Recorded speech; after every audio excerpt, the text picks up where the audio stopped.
So since we've been, doing this documentary about the blues, we've been working on it for months now, and it can come to a conclusion right now because we're living on Monday. We have been talking to a lot of bluesmen, and we, cannot talk about the blues without talking about race.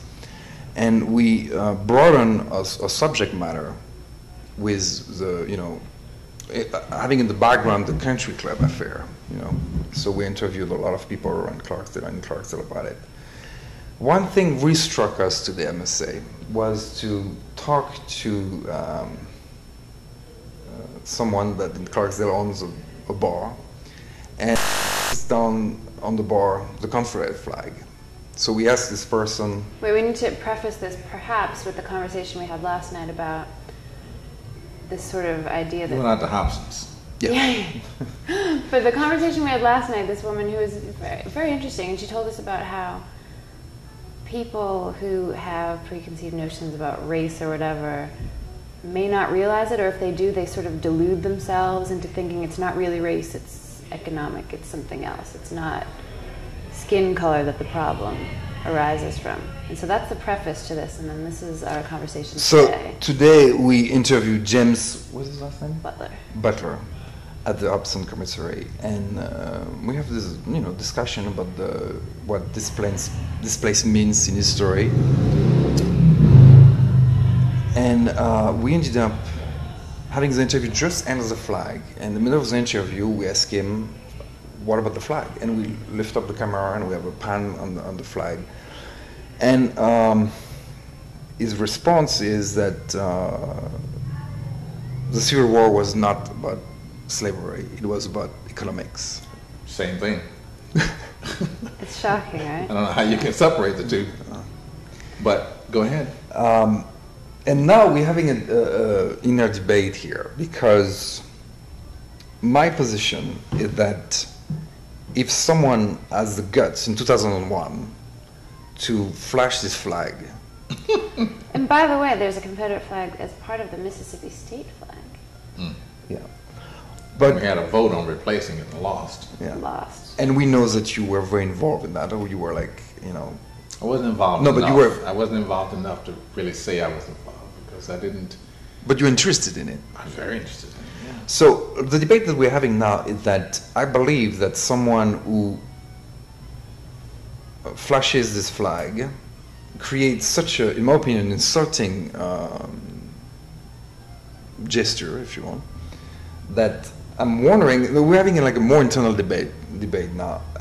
Someone who does that put out a statement out there, in my opinion, is totally unwarranted and can be hurtful. So my position would be that I would refuse to talk to the person. So it's like a very extreme position. Now, Rachel, on the other hand, maybe you can state your position, because we're having this huge debate. Maybe you can...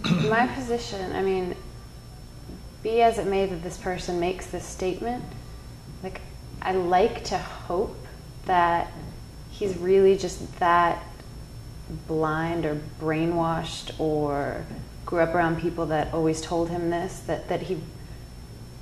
No one could possibly do that and do it with malicious intentions. And I've liked this person.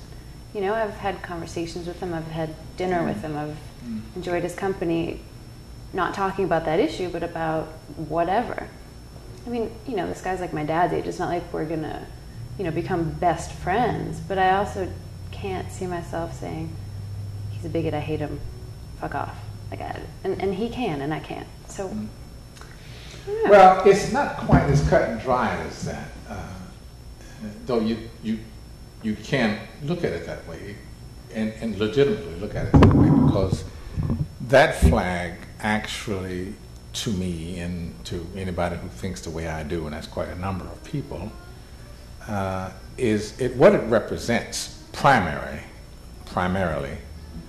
is white supremacy, pure and simple. But below that, you can start branching down from that. One of the things that the South was fighting for in the Civil War, aside from the economics of slavery, Yeah. was states' rights, this right of states to make their own choices, Right. and not be beholden to a federal Right. oversight committee, which is one of the reasons they lost the war, because of states' rights. They all had their own idea about how to go about it. Too much internal. Yeah. And so there was no central command for the Southern until they got Lee. Okay, right. Robert? Robert E. Yeah, my history. Yeah. And it was only then that he started to organize everybody under his, like Eisenhower, you know, supreme commander was Robert E. Lee, but prior to that, everybody had their own idea about how to conduct the war, and didn't have to answer to anybody because it didn't have a union. Mm-hmm. That was the whole point of it.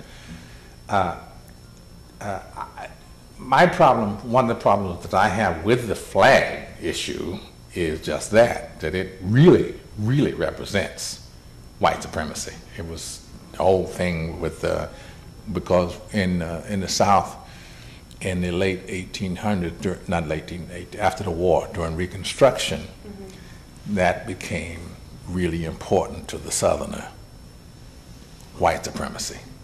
That was the only thing that... Yeah, because they had quite a large population of blacks, particularly in the Delta. Outnumbering. Oh, yeah. Yeah, Oh, okay. yeah. And that's the scary thing. And so it became extremely important to keep them Subjugated? Yeah, subjugated. But, you know, I don't, these people also are recent Europeans.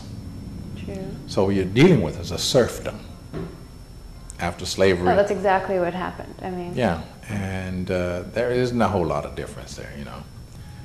I just think that in 2001, that people who like to wave the flag are forgetting all about the treason of the Civil War, number one, and are trying to make the flag mean something else. You know, a lot of them say, well, it's heritage, not hate. Yeah. Okay, fine, but what is the heritage, and whose is it? But how can you be a Southerner and be white and think about your history and see nothing positive about it? And I mean, and that flag represents a history, and is there really nothing that's positive okay? about it? I mean, well, what's positive about it for the people who waved the flag, this is my belief, is that, you know, if you don't have a deep feeling about something, you're not going to die for it. True. A lot of people died for it. A lot of people. A lot of people. So they're going to give that up easily. So being a Southerner, I have to incorporate that into my whole, my whole structure of thinking about being a Southerner. You know, it's like, okay, if I want to be accepted, I have to accept. Right. So, anyway, that's how I'm working on reconciling. It's a tough issue. Okay. You know, because I have said, and after the loss of the vote for a new flag, I say, okay, fine, then that's our flag. You can't make it somebody else's flag. It has to be, if it's a Mississippi state flag, and Mississippi is going to be my home, then it's my flag. Matter of fact, I'm thinking maybe about joining the Klan.